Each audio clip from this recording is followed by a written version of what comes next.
What is up, guys? It is Gabe and I am back with another video. This is just gonna be kind of a chill talking video explaining how the last 6 months have been for me since I have tried my best to completely stop buying fast fashion. And I haven't been talking about this a lot because, like, I don't know, it's an achievement, but 6 months isn't really all that long in the scale of things, and I've started touching on sustainability and ethical working conditions in a couple of my videos, but I never felt like I had the authority to really eloquently speak on the subjects. I always feel like there's someone more informed than me, has been involved in this for longer, and is just a better speaker than me. So I haven't really been talking about it all that much, but I would like to start. And this week marks the 6-month anniversary of me deciding to stop buying fast fashion. And it has been a pretty positive experience, honestly. Just to preface this, I have tried to completely stop buying fast fashion, and I have seen that as just basically anything that goes on my body that is primarily like for fashion. I'm able to check out and feel confident enough that I'm able to buy it, and I feel like it's going to a good cause. I believe I have bought socks and underwear from like Target and stuff like that when I'm in need of it. So just those necessities, I'm not quite there yet because I have not found a successful alternative. And jewelry, I have bought jewelry off Depop. I didn't fully vet first. I don't know where they were made.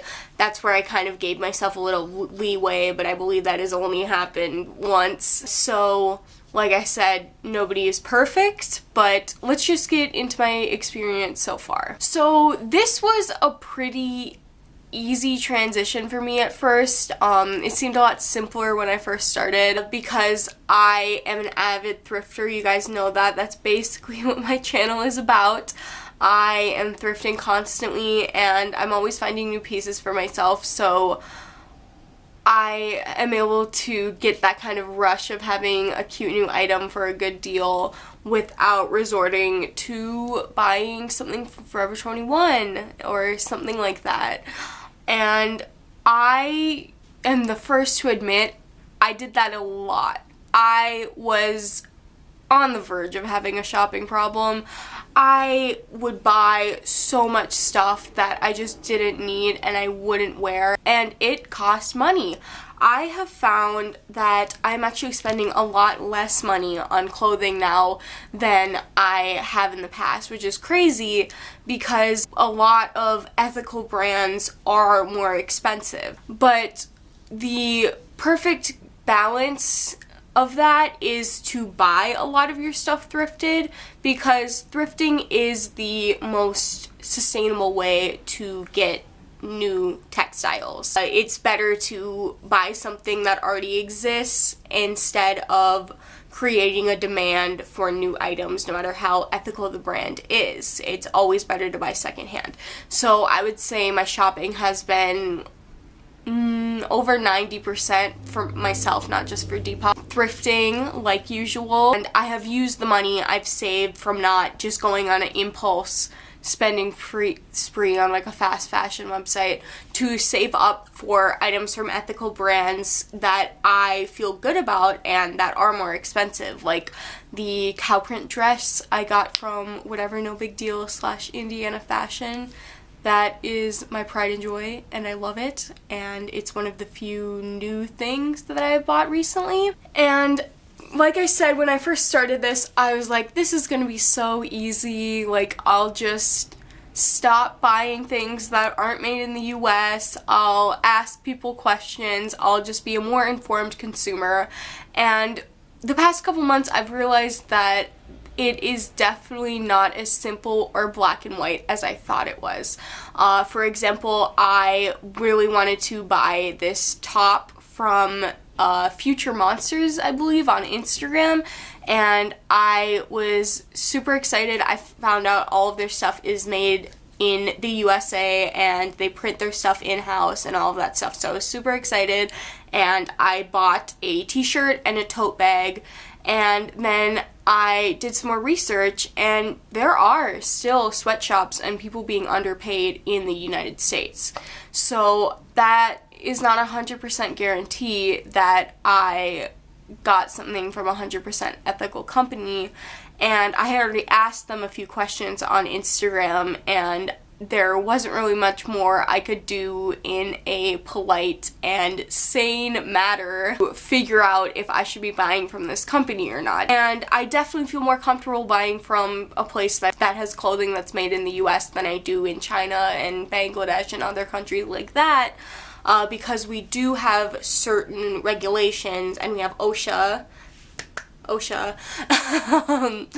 but it is not a 100% guarantee, so that's someplace where I definitely could have messed up. And like my 14-year-old camper this summer so eloquently said, the only ethical consumption under capitalism is eating ass. So I have been trying my best, and the biggest thing I was worried about when I first started this journey is the fear of missing out from collections from companies that I used to like Dolls Kill and stuff. I unfortunately was a big buyer of Dolls Kill before I stopped buying fast fashion, and even if you do buy fast fashion, I would not recommend buying from Dolls Kill. They're kind of the worst. Like, anything that could be wrong with a company is wrong with them. It's just not. It's not cool. Fuck Dolls Kill. I was always hesitant to start this, and I think I would have started it a lot earlier if I didn't have such a big fear of missing out. Like, if they would come out with a new Delia's collection, what if there was something I just felt like I needed to have and I needed to buy it? What would I do?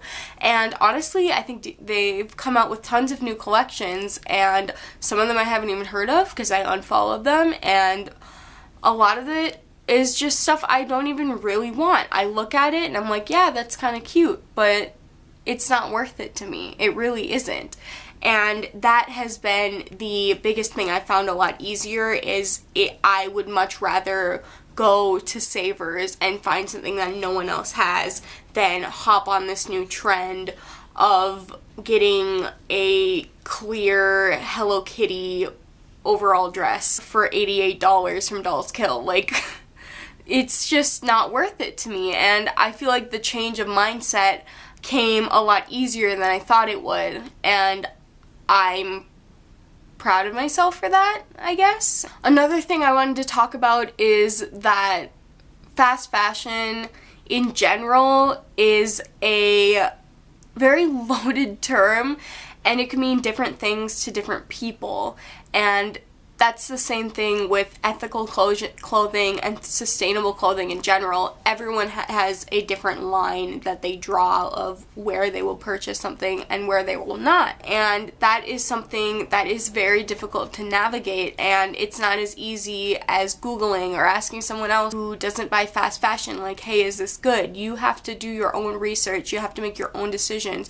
of what you prioritize and what you're most comfortable with. What I am mostly focused on in my journey against fast fashion is if the workers who are making the clothes are being paid fairly and are working in safe conditions and aren't working super long hours and just are able to live their lives, rather than the planet and the materials are sustainable and don't like emit greenhouse gases and stuff like that. That is also important to me, but it's not something I definitely prioritize, and I know that can be a lot more expensive and difficult if that's your priority, so I feel like I have kind of found the happy medium. Let's see, is there anything else I really want to talk about?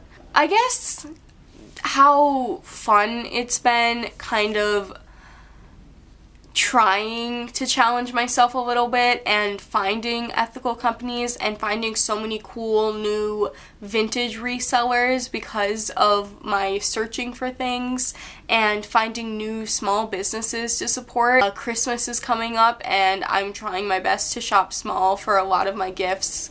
I feel like that's going to be really difficult because it's already really hard to shop for other people, but adding some new restrictions like that is even harder.